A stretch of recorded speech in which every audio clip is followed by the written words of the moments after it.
Alright, what's up everybody? Josh Thomas here from TheBitBlock.com. Today is August 28th, 2011. You might be wondering, why am I telling you the date?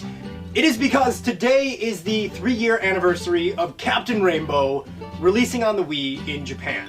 And in case you don't already know, I'm a huge fan of Captain Rainbow. I love Skip in general. I think they're one of the most bizarre and fun video game studios out there. And so, to pay tribute to the 3-year anniversary of Captain Rainbow, I thought it would be fun to just kind of sit back here, very casually, to talk about why I personally love Captain Rainbow. And I think there are so many people out there who are probably curious about the game, but don't know much. So hopefully this video isn't too long, and it's fun to watch and informative. So let's not waste any more time. Let's start talking about how great Captain Rainbow is.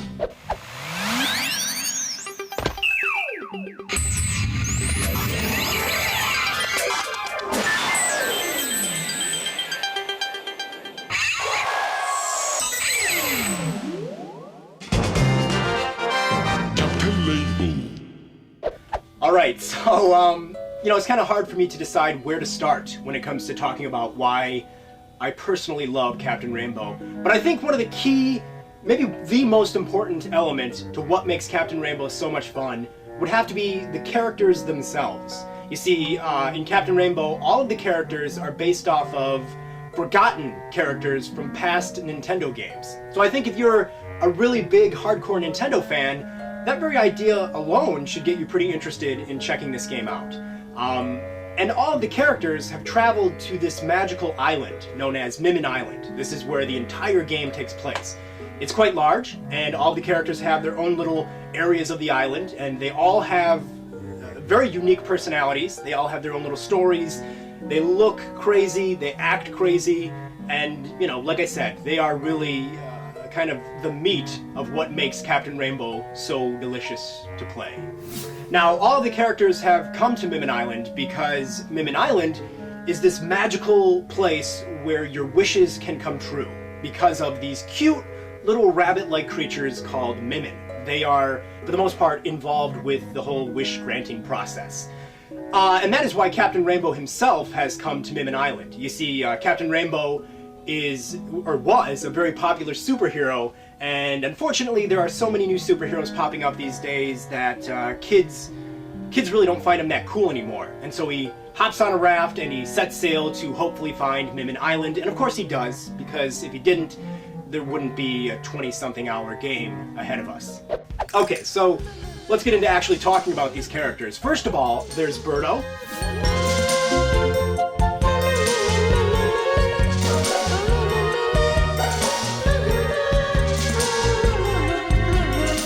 Birdo is, of course, originally from Super Mario Bros. 2, and of course in many of the Mario sports games. Maybe not the most forgotten character, but definitely a really crazy, confusing character, so he or she fits, you know, in Captain Rainbow very well. Birdo's personality is kind of like a construction worker who's trying to be girly.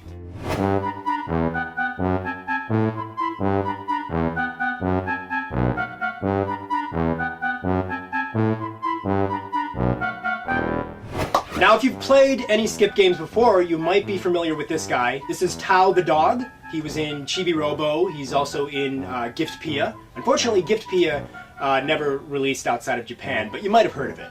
Tao is a cute little puppy dog who is actually based on Mr. Kenichi Nishi's real-life dog. Tao is a pretty simple character. He just wants to, his wish here on Mimmin Island is to just be able to sleep and eat all day. And so, I think anybody can agree that's maybe the best wish in the whole game, because who wouldn't want to do that, right?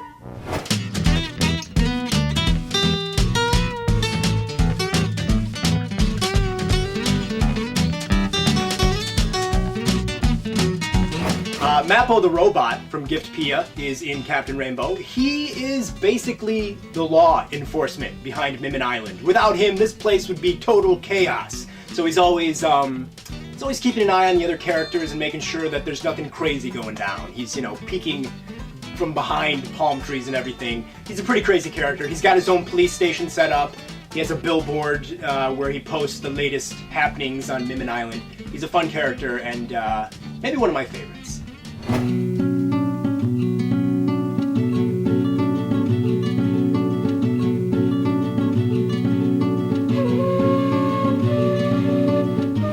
Takamaru is a samurai warrior, and he's come to Mimmin Island in hopes of getting over his fear of women. He's got this deathly fear of getting close to a woman. His nose starts to bleed and gush out blood.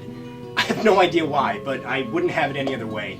Takamaru lives in a very cool section of Mimmin Island where there's a lot of bamboo, it's got like a Japanese garden feel, and he's very close to the cute little rabbit-like Mimmin that infest the island. So if you want to see a lot of cute Mimmin and samurai action, get over to Takamaru's section of the island. It's one of the cooler areas to hang out, I think.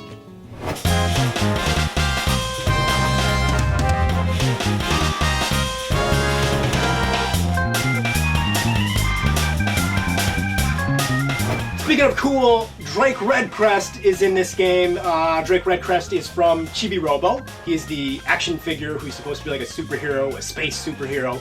His UFO crash lands on the beach here in Mimmin Island, and it's kind of funny because when it crashes, it ejects him and he gets stuck in the sand. And so then you as Captain Rainbow have to help him out by finding his ship's core, which has launched off, and you gotta figure out where it is on the island. And so, I don't know, I just think for some reason Drake Redcrest is so cool. I wish I had a t-shirt with Drake Redcrest on it. That's how much I love it.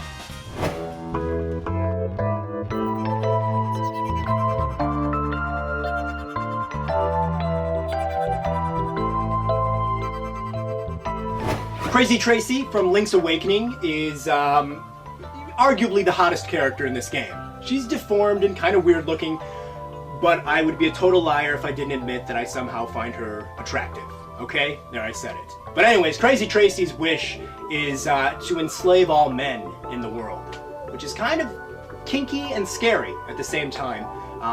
She lives in a mansion, and you can go inside and talk to her, and she's pretty hot, let's be honest.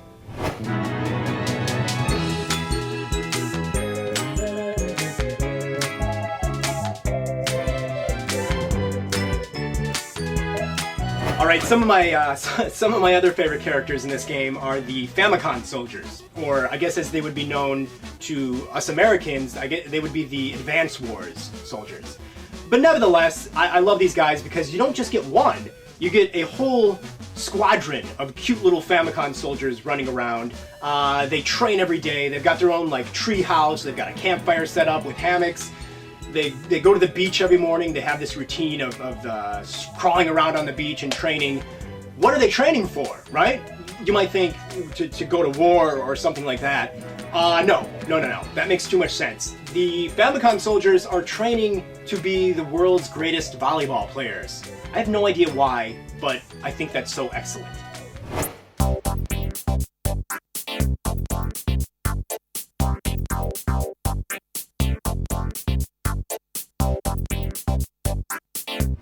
Alright, we've also got Lip from Panel de Pawn. She's this cute little elf character. Her wish is to be the world's greatest magician.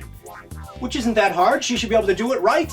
Well, there's a little obstacle standing in her way. Lip is allergic to pollen, and so it's a little ironic that she actually lives in a mushroom house that has a bunch of flowers outside of it.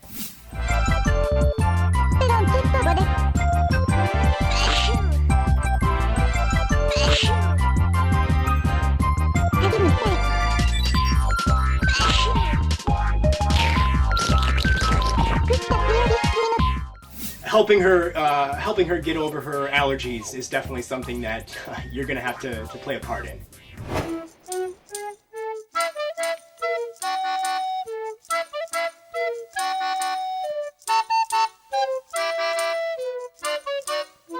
Now, before Punch-Out released on the Wii, Captain Rainbow featured Little Mac. And Little Mac in this game is not so little. He's actually quite big. He's Big Mac, in other words. He's gotten really fat, he's totally neglected his training, and there's no way he is the boxing champion anymore. And so his wish is to become that. He wants to get his belt back and be the king of the ring once more, and so that's something you have to help him out with. It's really fun. He's got all of his equipment set up, and he uses it, but not very well. So it's up to you to get him back in shape and get him buff again.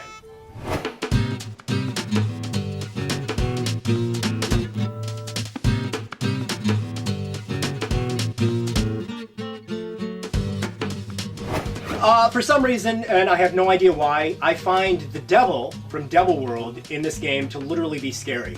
He's not scary looking, but for some reason I think he is. He's got this like really big top half and really small legs, and he's got little tiny wings, and he talks in a strange way that I find very frightening.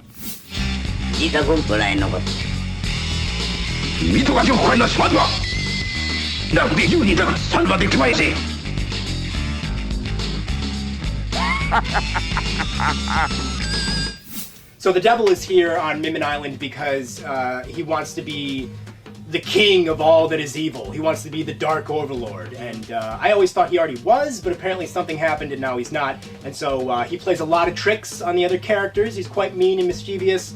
He lives in a skull in an area of the island where nothing grows. Everything's dead. It's like a desert up there. So the devil is a really cool character, and he scares the hell out of me, but he's also one of my favorites.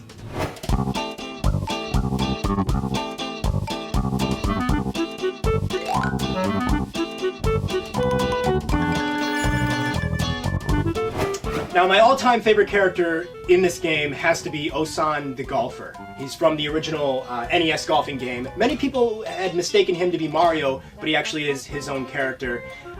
He's come to Mimmin Island in hopes of, being the world's greatest golfer, and he practices outside. He's got a little course set up in his front yard, and he's got a big, giant pole with a huge golf ball on it. But that's not what's most interesting about this guy. He has I don't even know how to put this. He's got a very unique place where he stores his golf balls.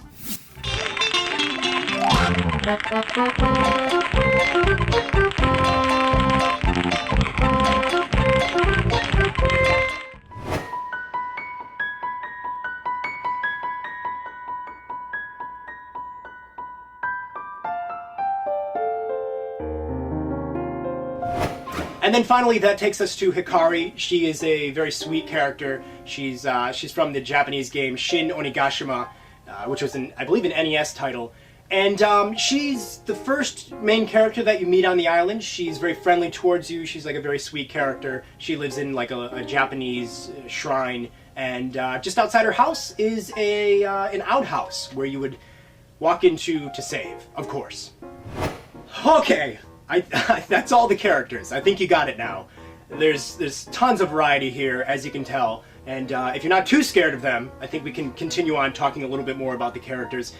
What makes them so special, I think, is that they have a very fun way of acknowledging each other as well as you.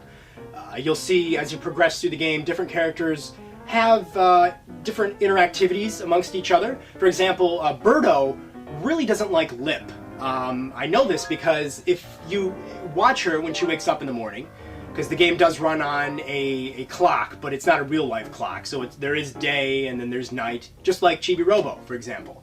But in the day, Birdo will wake up and she goes on a little walk and she's all happy and she stops and she'll look at some things, and on her walk she'll go to Lip's little mushroom house and she'll start shouting at the house, and she'll eventually break Lip's little sign outside, and then just continue on with her walk. And so, I think there are so many little things like that, little bits of small detail here in Captain Rainbow of the characters doing things and kind of existing on this island that really make it a blast to just kind of walk around and see what everybody's doing. I mean, you don't even need to do anything, just watch these characters and what they do, and it's hilarious. So one of the things that a lot of people complain about these days in games is that they're becoming too linear. You know, the game wants you to go down one set path at all times, and you don't get the chance to explore things on your own time. Captain Rainbow is all about giving you the opportunity to just get to know Mimmin Island and its characters.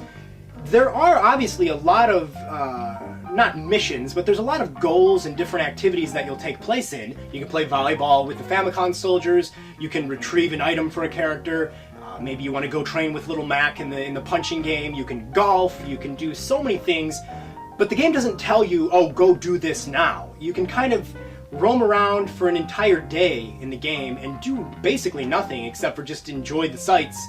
And you know, it's all up to you. It's a very non-linear game, and I think most gamers would love that about Captain Rainbow. I mean, hell, there's even benches on Mimmin Island for you to just pop a squat on, and then in first-person view you can just kind of relax and enjoy the sights of the island. So, you know, obviously this game is not going to tell you what to do, but there is a lot to do.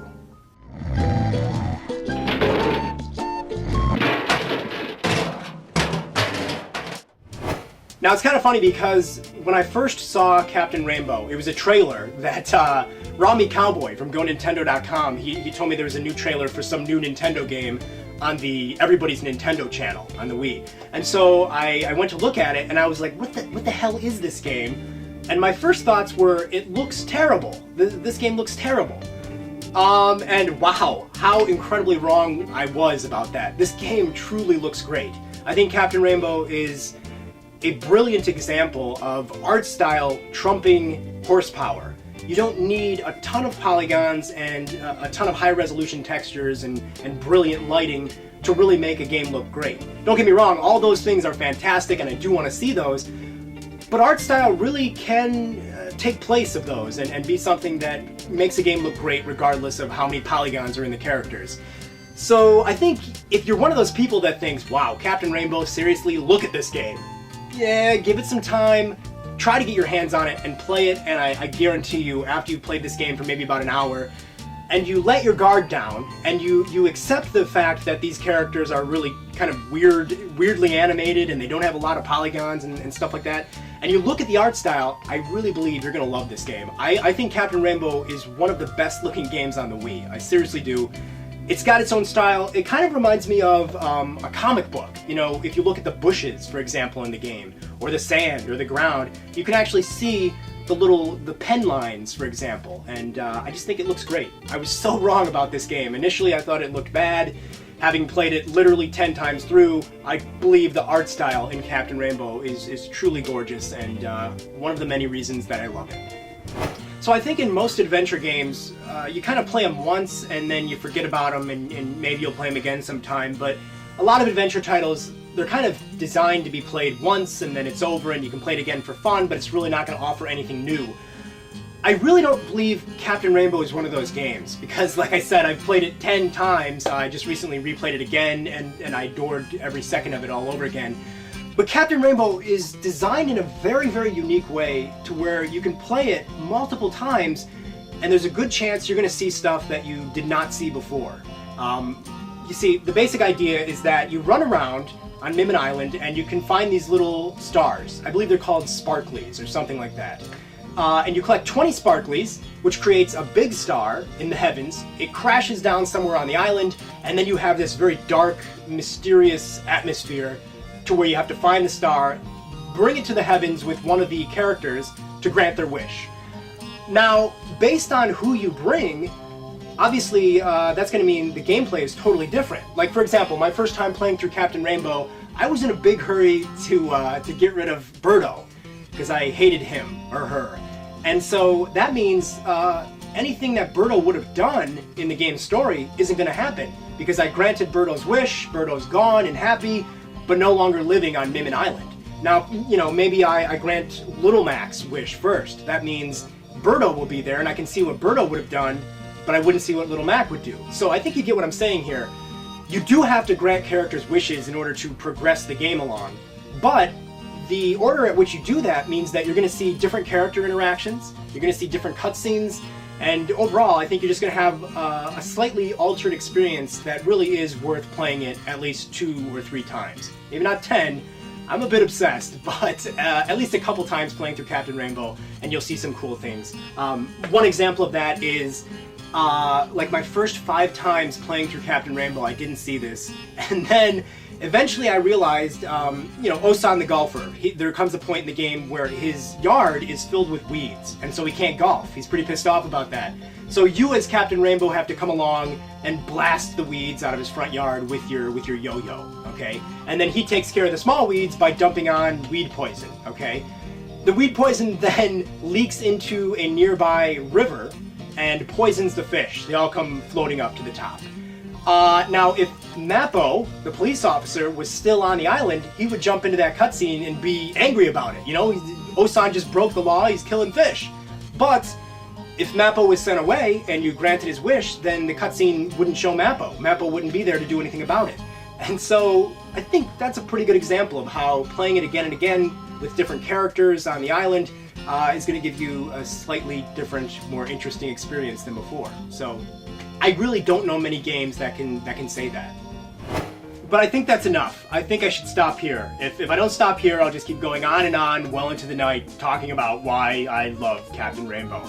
Now keep in mind, I just want to point out, this video was not meant to be me telling you, oh, it is the greatest game of all time, and if you don't agree with me, you're wrong, or, you know, anything like that. It's really just meant to be me sitting back and casually talking about why I'm so passionate about Captain Rainbow, and hopefully making a few more people aware of what the game has to offer.